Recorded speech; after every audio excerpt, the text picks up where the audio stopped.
It's good to see all of you here this evening. I appreciate those songs, Caleb. We are going to be in Hosea chapter 8 tonight. Hosea chapter 8.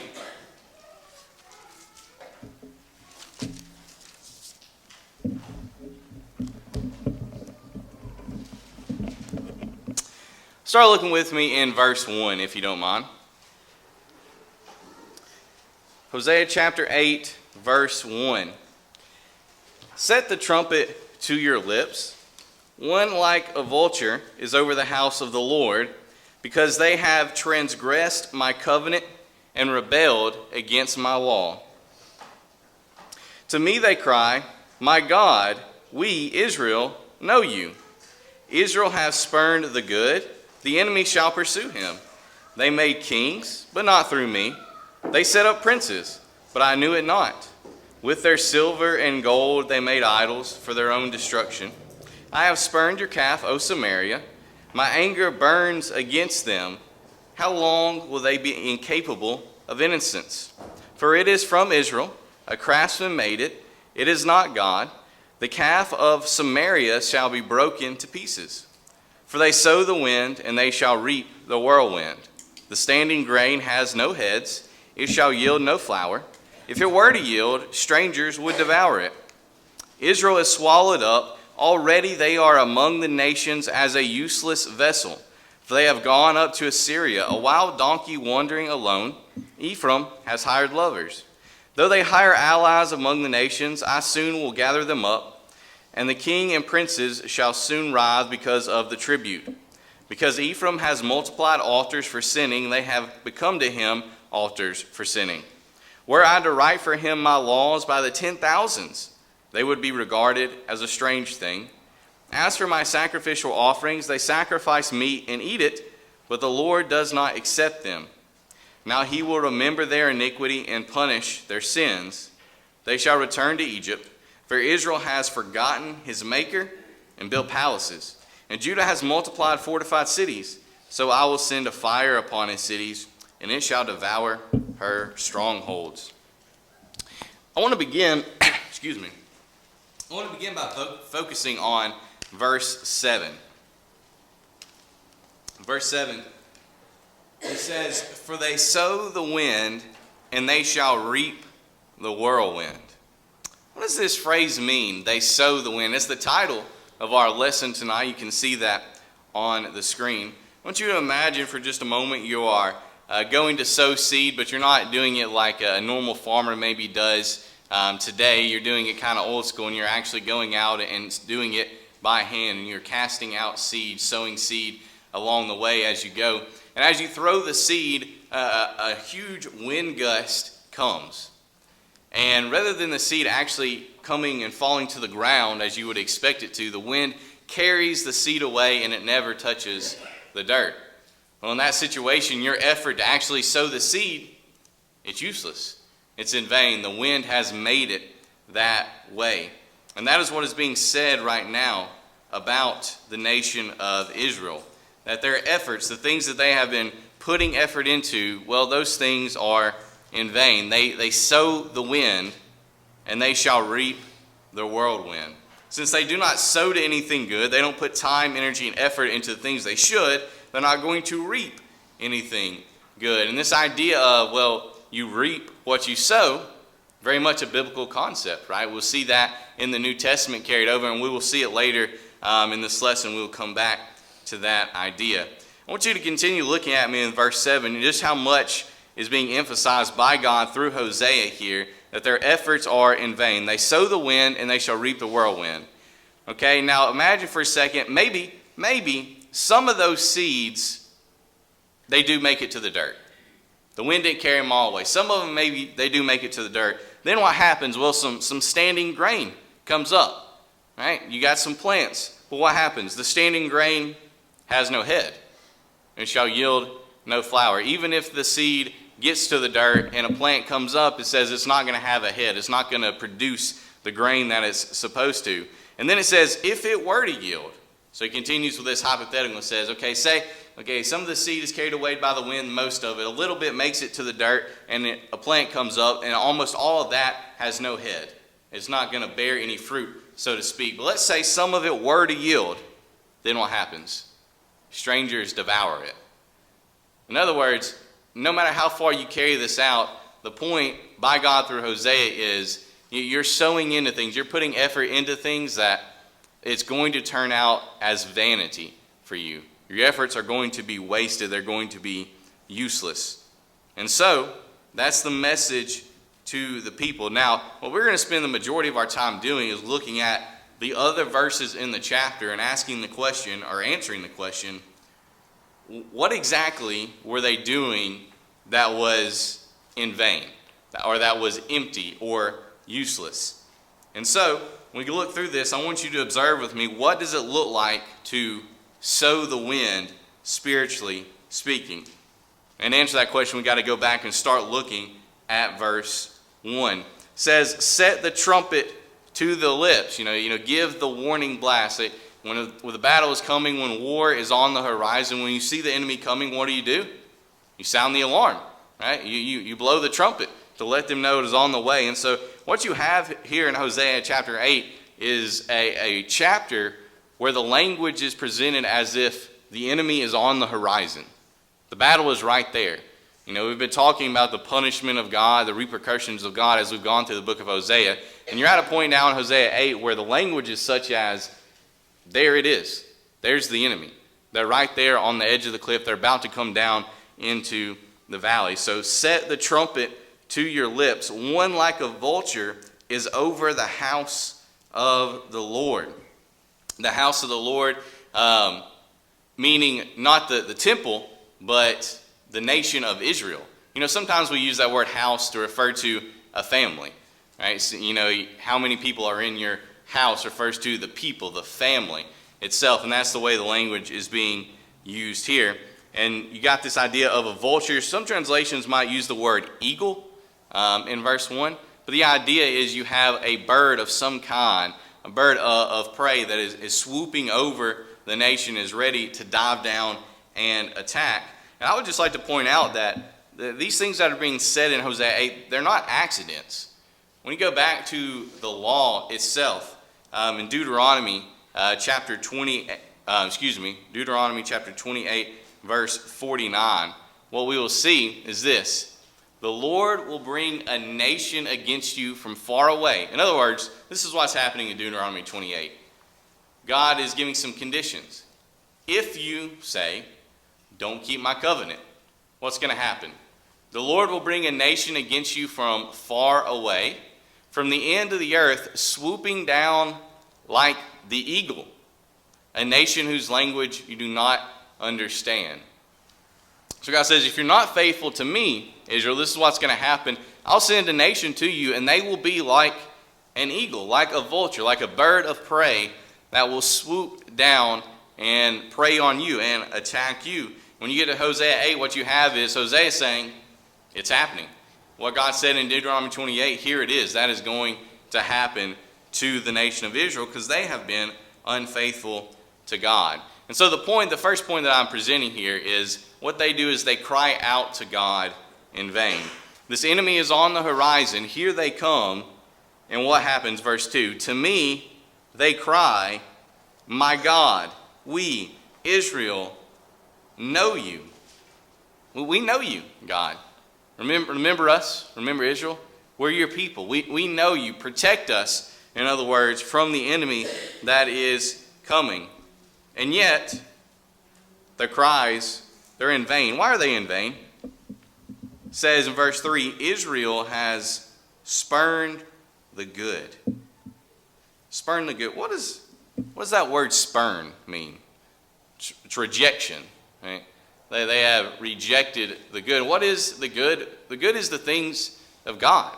It's God himself, his law, his commandment. In fact, when we go back and look in verse 1, it says they have transgressed my covenant and rebelled against my law. That is spurning the good. It is rejecting the things that are good. And so they say they know God, but those who truly know God, they don't treat his law like this. They don't reject his ways like this. And so you go over to verse 12 for just a minute, kind of skip over to verse 12. Were I to write for him my laws by the 10,000s, they would be regarded as a strange thing. That's how they are treating the law of God. Verse 12 uses hyperbole to emphasize just how complete their rejection of God's law is. In other words, God said, it doesn't matter how many laws I put in front of you, you're still going to reject them. You're going to ignore every single one of them. How available is God's law for us? I mean, it's pretty available, right?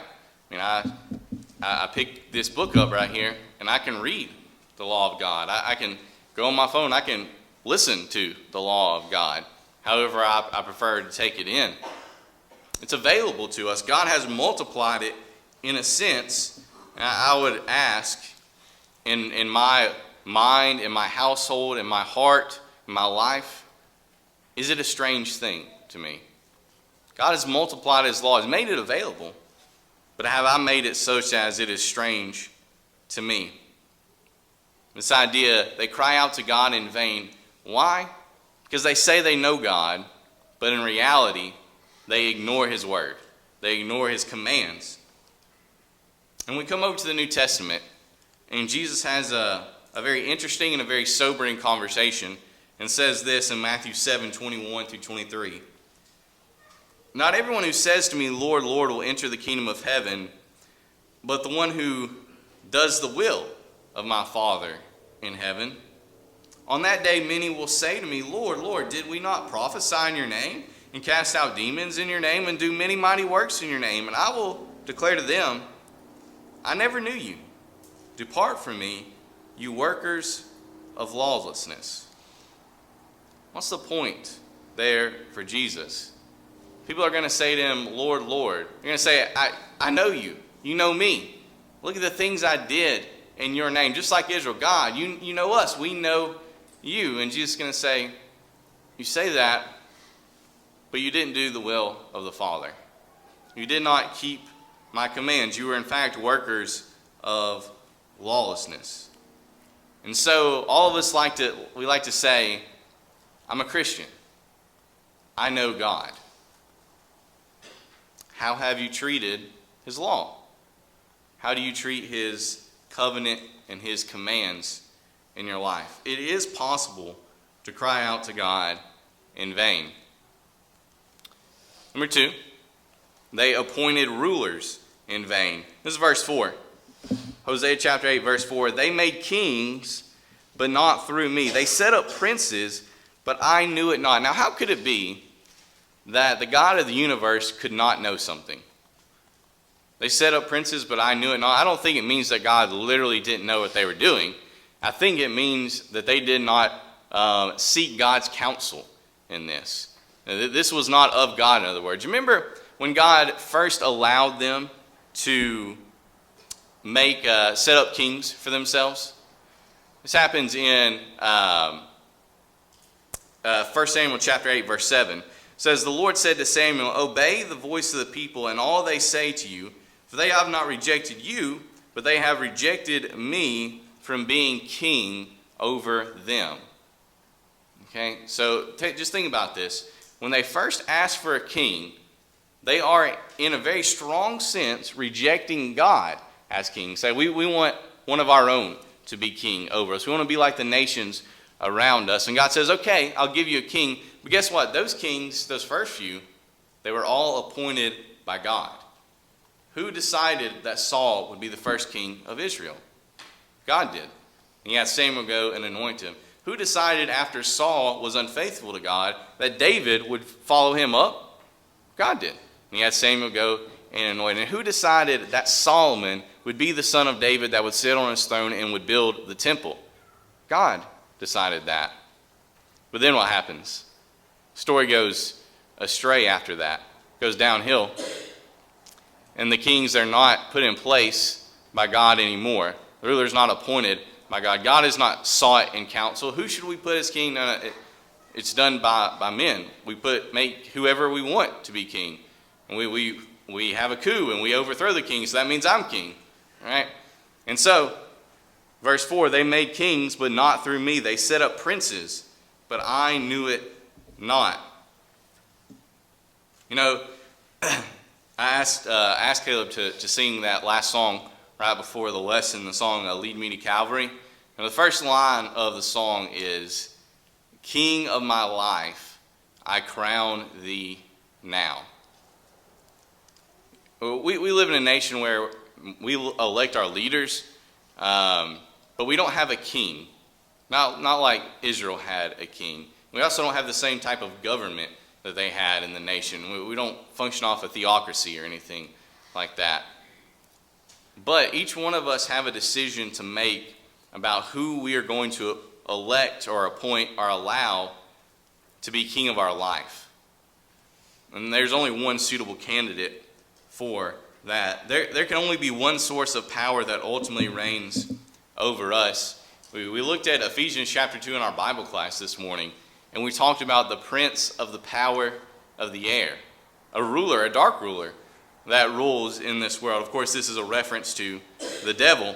And in John chapter 12, and John chapter 14, and in John chapter 16, Jesus refers to Satan or the devil as the ruler of this world. In other words, you got two options.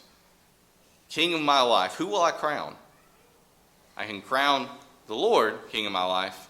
If I don't, by default, my other option is the devil. And so I consider my life. Whose orders do I take? Whose voice do I obey? And whose will do I live out? And Israel decided we're going to elect our own rulers. We're going to make people our rulers. We're going to allow people to rule our life that are not from God. Their origination is not from God, nor does their will follow God's. And what will we do? Number 3, they constructed idols in vain. Just picking back up in verse 4. With their silver and gold, they made idols for their own destruction. Okay, let's just start with this. That's a direct violation of the Ten Commandments, right? When you begin reading the Ten Commandments, what does it say? You have no other gods before me. You shall make no graven images. And yet, you remember when Moses goes up on the mountain, onto Mount Sinai, and Moses is going to be getting the Ten Commandments from God. And as he's up there getting the Ten Commandments that begin by saying, you shall have no other gods before me, you shall not make any graven images, what are the people down at the foot of the mountain doing? Making a graven image, right? They are taking their gold and giving it to Aaron, and he is constructing this golden calf out of it, making an idol. I wonder why God made it the first of the Ten Commandments, huh? Well, here they are violating it again in the days of Hosea. With their silver and gold, they are making idols. And they think they are constructing something to worship. But instead, what they're doing is they are constructing their own destruction. Verse 5, I have spurned your calf, I've rejected your calf, O Samaria.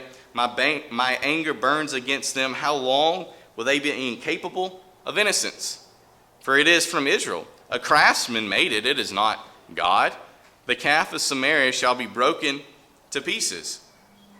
Can you imagine looking at something that a person crafted with their own hands? Imagine me taking this piece of paper right here and forming something out of it like origami and being like, hey, this is your God. This is the God of heaven. It would be a ridiculous concept, but that's what they were doing. The very same thing. In 1 Kings chapter 12, verses 28 and 29, talk about this idea of the calf of Samaria. Now, a lot of scholars think it points ultimately back to 1 Kings chapter 12, where it says, So the king took counsel and made 2 calves of gold, and said to the people, You have gone up to Jerusalem long enough. Behold your gods, O Israel, who brought you out of the land of Egypt. And he set one in Bethel, and the other he put in Dan.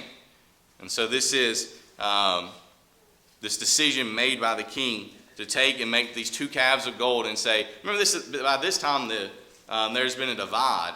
And it's like, okay, you don't have to go up to Jerusalem anymore into the land of Judah. We can worship God here. The problem was They made a golden calf and set it up in Bethel and Dan and said, "This is your God that brought you out of Israel." God says through Hosea, no, it's from Israel. It's not from God. A craftsman made it. And he says the calf of Samaria will be broken into pieces. In other words, the effort that you put into forming these calves, it'll be for nothing. It's going to be destroyed. Some translations even translate that last phrase, "it shall go up in flames." You know, sometimes we make the wrong things the objects of our worship. Things that are temporary, things that are of this earth. And what we need to be reminded of, just like that idol, everything that is of this earth, it's going to go up in flames. In other words, it'll be destroyed one day. Everything is temporary, except one thing, and it's not a thing. It's a being. That is the eternal God. You can make the wrong thing the idol, the object of your worship. It could be an idol that you actually constructed, or it could be money. It could be another person. It could be the opinions of others. And you say, well, let's slow down for just a second. How does that equate to an idol? Well, in the New Testament, the Apostle Paul said this: "Put to death, therefore, what is earthly in you, sexual immorality, impurity, passion, evil desire, and covetousness, which is idolatry." Idolatry isn't always the statue that we build and set in the house. It is making anything the object of our worship other than God. Anytime we take something and make it as the thing we place on the pedestal, this is what is most important to me, and that thing is not God. It has become an idol. It has become what controls our life. And in 2 Peter 3:10 we read that the day of the Lord is coming, and when that happens, the earth and the works that are done on it will be exposed. They are going to be burned up. It's all temporary. It will all be in vain except worship to God. Before we move on to the next point, I don't want to overlook the question that ends verse 5. How long will they be incapable of innocence? You know, until a person makes God their only object of worship, the only thing, the only one unto which they will bow down in submission, until you do that, it is impossible to, spiritually speaking, even scratch the surface of innocence. That's the most basic part of acknowledging God, who He is, and saying, I will worship Him and Him alone. If you can't do that, then living a life of innocence is just out of the cards for you. God looks at Israel. How long will they be incapable of innocence? Number 4. What do they do in vain? They sought the salvation of men in vain. Verse 8.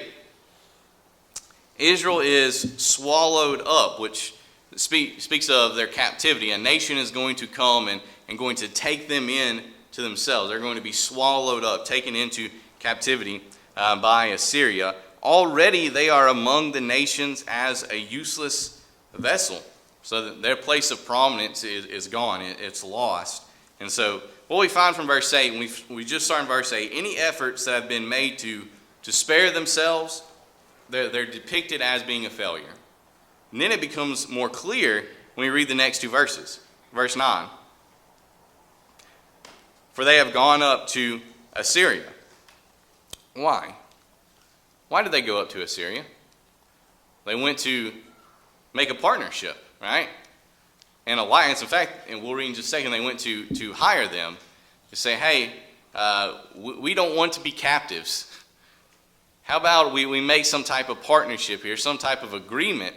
And that was their means of salvation. That's why they went up to Assyria. They were hoping to save themselves through those efforts. They have gone up to Assyria, a wild donkey wandering alone. I want you to imagine the desert. And there's a wild donkey, and it's wandering through the desert. It's staggering around. It has no one to guide it, no one to lead it, no one to lead it to water or to food or any type of sustenance. And God says to Israel, That's what you were like. When you abandoned me, you became like this wild donkey, just staggering around looking for someone to save you. And their idea was to go up to Assyria. Ephraim has hired lovers. Ephraim has hired lovers. Earlier in the book of Hosea, for those of you who have been going through this study with us, do you remember that Ephraim, the nation of Israel, it's all the same. Remember that Ephraim is depicted as, in fact, a harlot.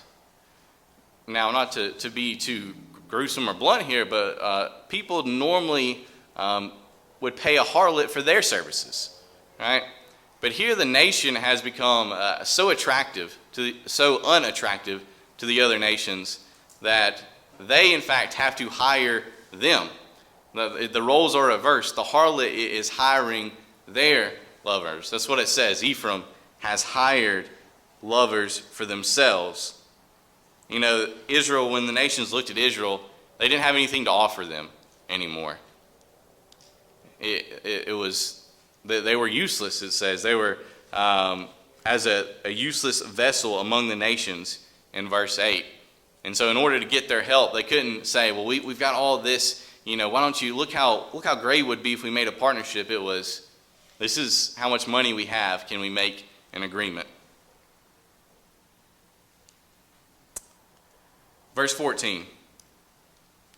For Israel has forgotten his maker and built palaces, and Judah has multiplied fortified cities. So this was their ideas. We need salvation. The enemy is coming. First idea, let's go to the enemy. Let's go to other nations, and let's make an agreement, an alliance with them. The problem with that, of course, is not wrong. It's not wrong to like barter a deal between nations. The problem is God had told them not to make deals with these foreign nations. Their second idea was, well, we can just build really strong structures. We can build walls. We can fortify our cities. We can make a fortress. We can build a tower. And we can have protection in those things. But what we find is that God says, so I will send a fire upon his cities, and it shall devour her strongholds. Those efforts are in vain too. God says that they're not going to hold up.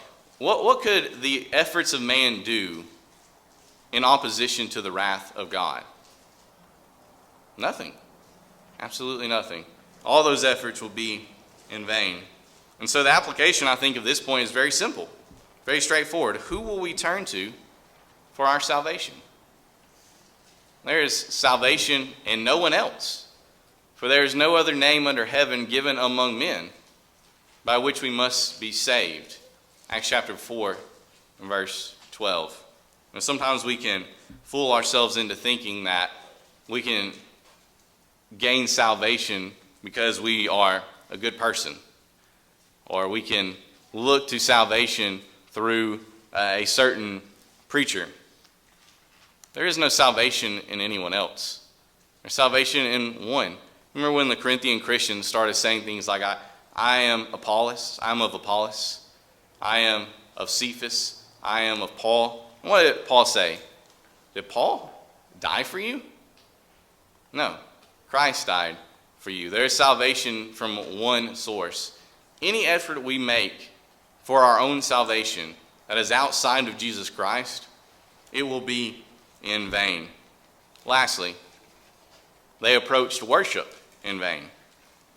In verse 11, because Ephraim has multiplied altars for sinning, they have become to him altars for sinning. You know, an altar, why do you build an altar? These altars are constructed, you're going to offer sacrifice, and the hope is when you offer the sacrifice, there's going to be some type of atonement, some type of peace with God for the sin in your life. But the problem is they were violating God's will in doing it, and so in doing that, even though they're building an altar for atonement, they're actually multiplying their sin as they do it. They actually did the opposite of what they were hoping to do. And then go down to verse 13.